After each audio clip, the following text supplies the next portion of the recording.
Good afternoon, ladies and gentlemen. Welcome to our regular Demo Tuesday. My name is Chris Michaels, the Director of Communications here at SimSpace. I'm joined, as always, with our ever fashionable Pete Hay, who you might see him as PC Pete today. Pete, thanks for joining us. You've got a nifty T-shirt on today. I am proud to be sporting the Team USA for the U.S. Cyber Games jersey. We had a fun event this weekend, didn't we? We did. It was a really great time. It was wonderful seeing the international community come together, compete with one another.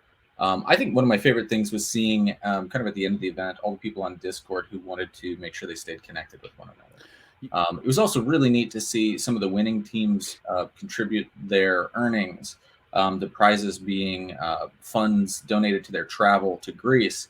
Some of the teams that won had sponsorships for travel already, so they donated that money back to the ICC, the International Cybersecurity Challenge that puts on the entire Global Cyber Games, to help contribute to teams that don't have the same full sponsorship that some of those teams have. That was really exciting to see. It was really exciting. I think one of the things that I'm proud of being a part of this global community. For those who didn't have a chance to tune into the event, it's available on YouTube, and we'll provide a link in the chat here.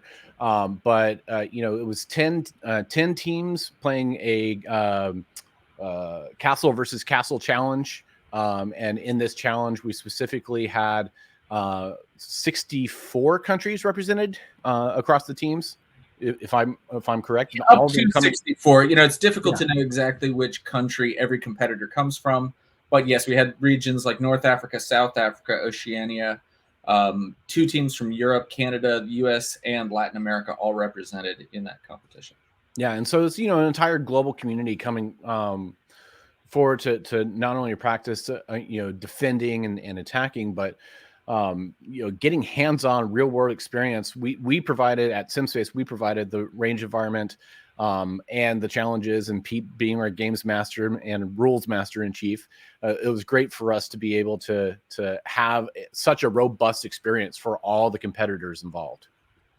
Yeah, that's exactly right. I think being in that situation where we got to see a little bit behind the scenes, I mentioned at the time, it was as much a learning experience for us as for them. I certainly hope. We observed some really excellent tactics and defensive in particular. I think the defense really shined in this competition, which was good. One of the things we were trying to do is give an environment in which the blue team could shine as brightly as the red team usually does in these competitions. So it's really exciting to see. In fact, we'll be showing a little bit behind the scenes later on in this demo of exactly what it was that those teams did defensively that set them apart, how they used the platform effectively to make their lives easier too. Well, maybe we should transition a little bit. I know part of what they did was, getting scored on how they performed. And one of the things that we had talked about wanting to show on our platform today was both Cloud on the Range, but also our assessment capabilities on how you can look at individual assessments, performance, mapping against MITRE attacks, etc. So maybe we should open up our platform and hand things over to you to really go through the capabilities here. Sounds great. So go ahead. I'll go ahead and bring up my screen. And so what I'll do is I'll jump into ICC Team Alpha. That ended up being Team Alpha was the USA, who ended up having the overall points lead at the end of the day. And what I thought was very interesting is their success was built primarily upon their ability to successfully identify, detect, and respond to the automated threat presentation that we had in there. So to talk about that, the first thing we'll do is we'll take a look at the network impact map that lays out the attack that was deployed in range. So as we can see, this happened to be, now that I can finally talk about it publicly, this was an attack that emulates behaviors from APT40, which is a Chinese-based threat actor group. And in this case, you'll notice that the numbers tell us which phase which different phases of execution we're seeing here. So the initial attack was a phishing attack, and then Mimikatz was downloaded and run and dumped credentials. So we see 2.1 was successful here. Next, we see lateral movement at 6.1, which is using a remote scheduled task. If we had, so for instance, how would they identify that? Well, there are a lot of artifacts that are potentially detected here, and that's how we built our scoring in the Defender logs. And we'll pivot over there and take a look at that in just a minute. But the sort of artifacts that I'd be expecting them to find are the download of that file from, as you can see here, this CraftRed agent machine is one we used in this particular case for that download. So they'd be looking for that. In this case, the initial download is over port 80 and the follow-on download is over 443. So they could see both of those artifacts being present. So that'd be scored on as a detection. Follow-on is that remote scheduled task. And there are a couple of different ways you can see this because it's done over our using a remote scheduled task. So that would be event.code:4698, if I remember correctly, for your Windows event code. So you could look in Splunk and do a detection for that. And then the thing is, they can do all of those things, but they have to log it in order to successfully be scored as a detection. So what they have to do is come over in Defender logs. And one of the things that I thought they did extremely well is they put APT40 activity as a high priority ticket in their logs. First of all, I would point out just the sheer number of logs that they have here. They built one for APT10 and APT40, and they continued adding to it as those detections were present. So what they had here are, you'll notice this is the executable for the, and the path to the executable. And if we jumped into the threat intelligence from this, which is linked here in the event documents from the threat intelligence dump, we could see that there are some specific indicators. I'll jump down to the bottom because that's where it is.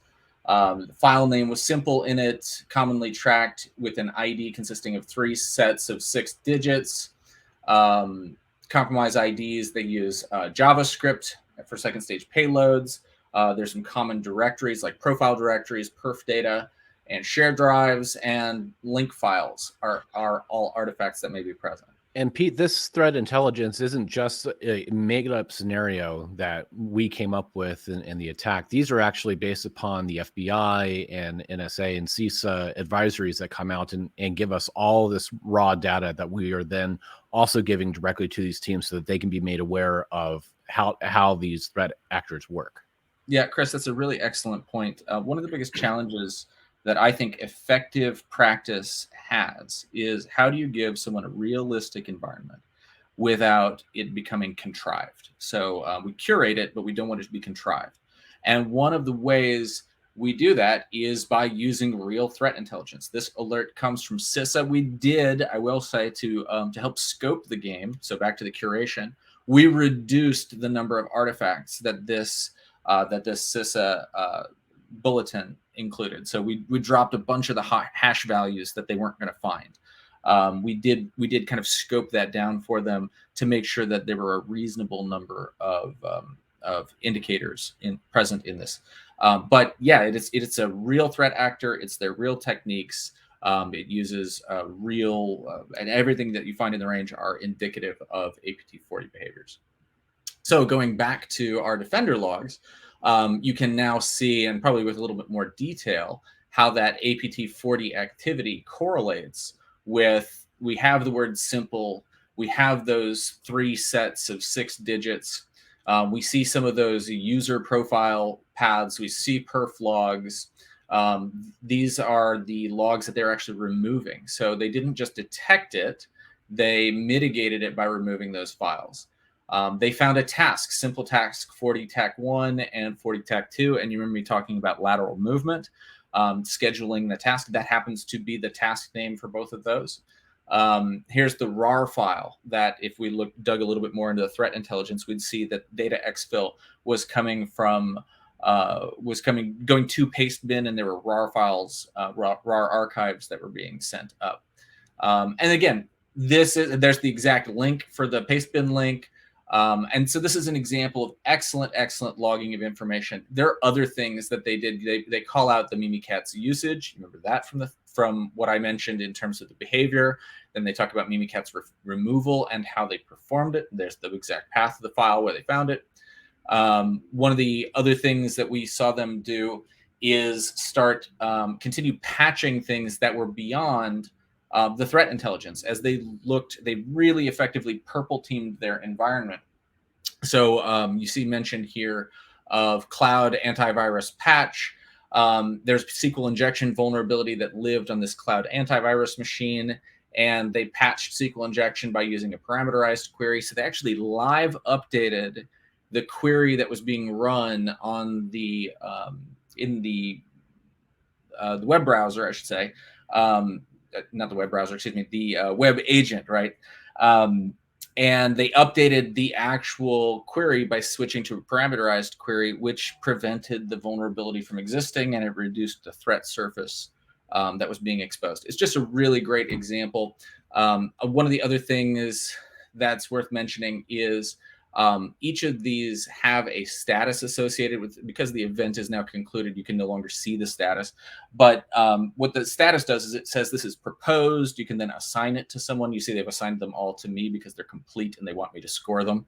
It was a very subtle way of telling me to pay attention to how they're performing. And they would then progress it through the statuses. So it was proposed, then it was approved, and then it was implemented. And they did that to manage their entire team, as well as ensure that the white cell, the evaluation team, was able to track their performance and make sure they got points for their performance. So it was really, really well done. I think it was one of the most excellent examples of use of the resources they had in Defender, along with some really sophisticated techniques in terms of what they wanted to do to harden. So for instance, they scripted out general hardening of their domain controller and quantified all of that. And one of the things that was part of the rules is before they did a major update or a major hardening action like this, they had to run it by me. Well, because they were able to give me what they had prepared ahead of time, we were able to go through and approve yes, yes, yes, no, yes. And then they could use a script to patch that domain controller in an automated fashion, again, reducing their risk threshold from it. So it was really an impressive performance all the way around. So the next thing that I'd like to do, I've promised to talk about some cloud capabilities. So pivoting off of what we saw from the competition. Actually, before I do, the other thing I want to point out is the MITRE ATT&CK map that we have here. This lays out very specifically which MITRE ATT&CK tactics in the vertical columns and techniques in the rows are present. So we talked about data exfiltration with Mimikatz, and we see that right here. Was there brute force login? Well, they did use Hashcrack. So after the Mimikatz passwords were extracted, Hashcrack ran. So there's a combination of credential dumping and brute force. So this gives us a quantifiable measure of performance as we pass that back to, in this case, Team Alpha, and say, here are all of the indicators, all of the individual techniques that were and were not detected by your team. And it happens to be very, very easy in the case of Team Alpha because there weren't any techniques that they missed.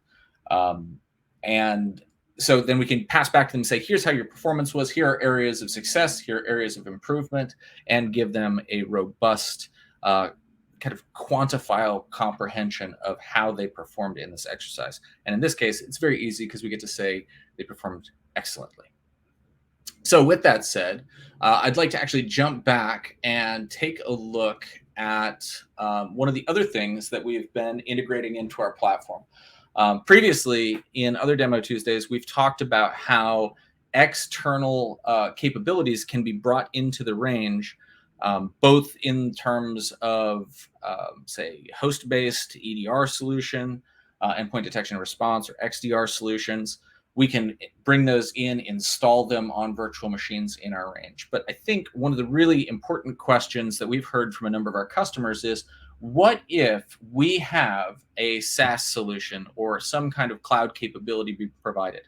And that can encompass a large number of things. It might be a SaaS product that you use on a regular basis that have logs that you'd like to ingest into your range and incorporate that as part of your evaluation of your defensive stack, or as part of your evaluation of your defensive team. Another example would be we use Amazon Web Services or EC2 to perform some kind of compute, or maybe we hand off some function to them. how could we emulate that in range? Well, the beauty of it is you don't have to emulate it in range. You can actually integrate it in range. So that's what we're going to take a look at right now.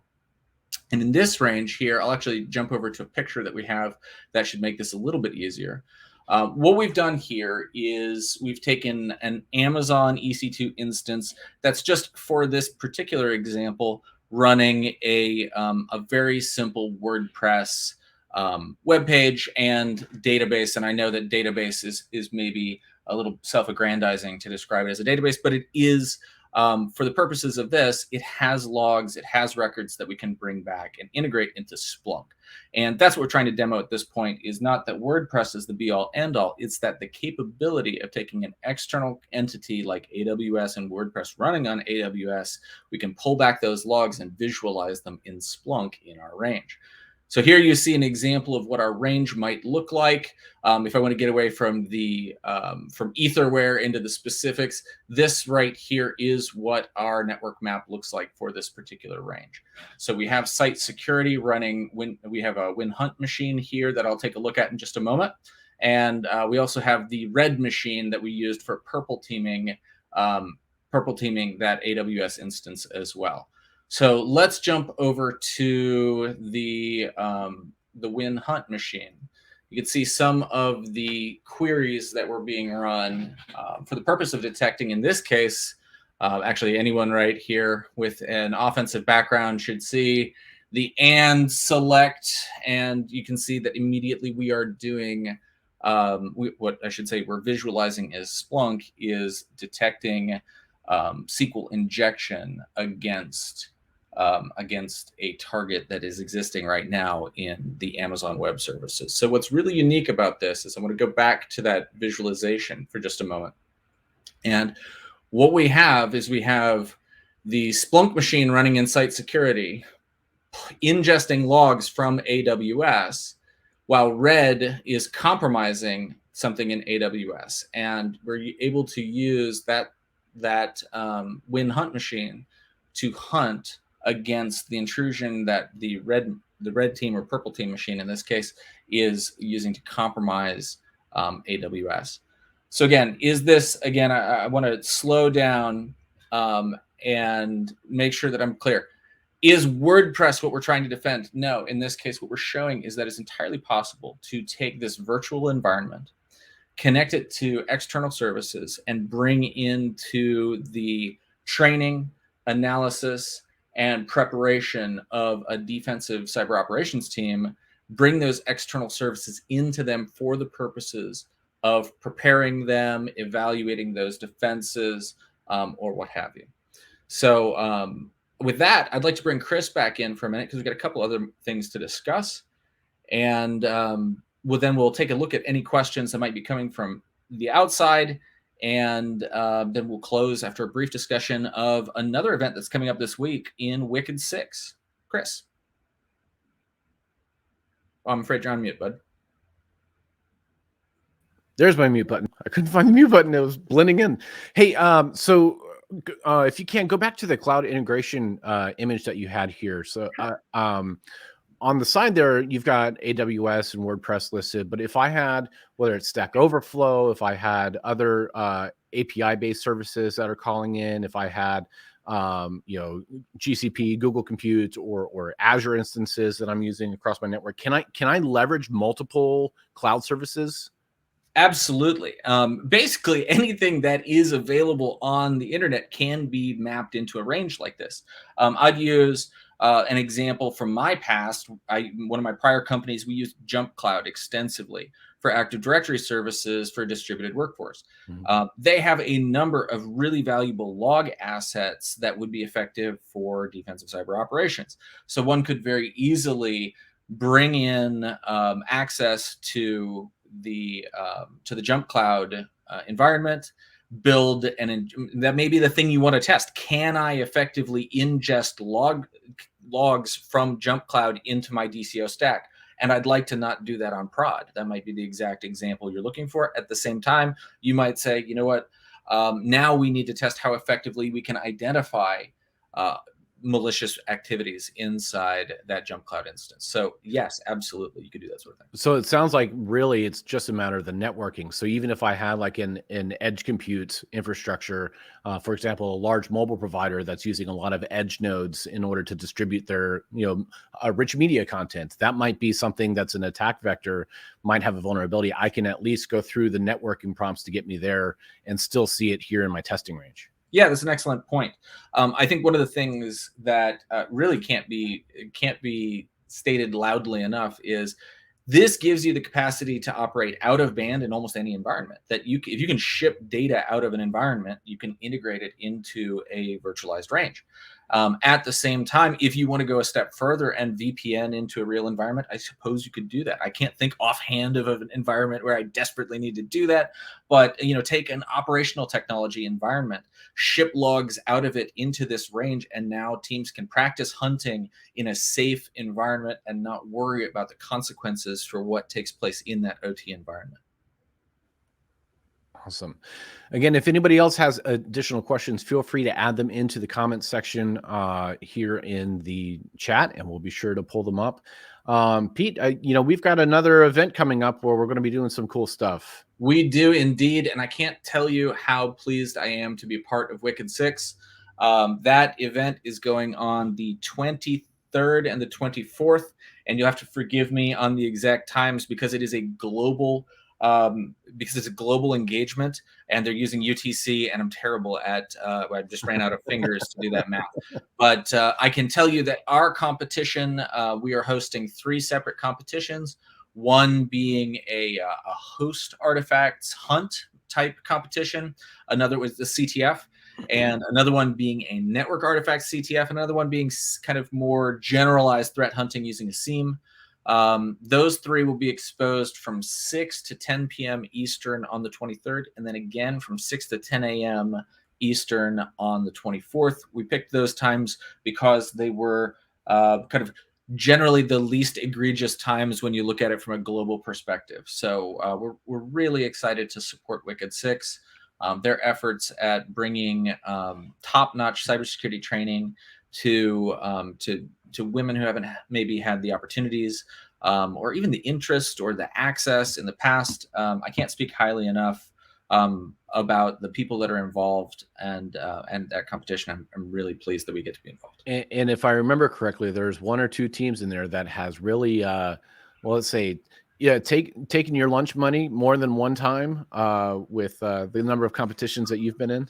So again, things that Pete didn't really want to admit to publicly. Yeah, no, it's true. The PPP team is members of the PPP team are represented in Wicked Six. I worked a while back with Marcel Lee, who's one of their board members, and of course, I can't say enough good things about Jessica Gillick at Cat's Eye. So I'm just really, really pleased that we get to be a part of it. Well, for anybody that missed last week's Demo Tuesday, or a couple of weeks ago, Demo Tuesday, where we talked about the global games as well as the Wicked Six, feel free to go back and check the replay of that video. We go pretty in depth about the entire competition side of things that we've been powering here at SimSpace and the opportunities for us to support the global community broadly, both with our technology, our expertise, and folks like PC Pete here, just providing the gamesmanship and the know-how of how to run a lot of these competitions and capture the flag events. I think that about does it. It doesn't look like we have any comments or questions remaining right now. So I think I'm going to sit there and say, everyone, please feel free to subscribe to our channel. Make sure you get the updates for us. Go back and watch the previous videos, and if you can, please join any of the live streams that are happening for the Wicked Six competition as that comes up here at the end of the month. Until next time, I'm Chris Michaels for Pete Hay and myself. Thanks for joining in. If you have any other questions, feel free to shoot us an email at sales@simspace.com. Otherwise, we'll talk to you next time. Thanks a lot. Thanks, Chris.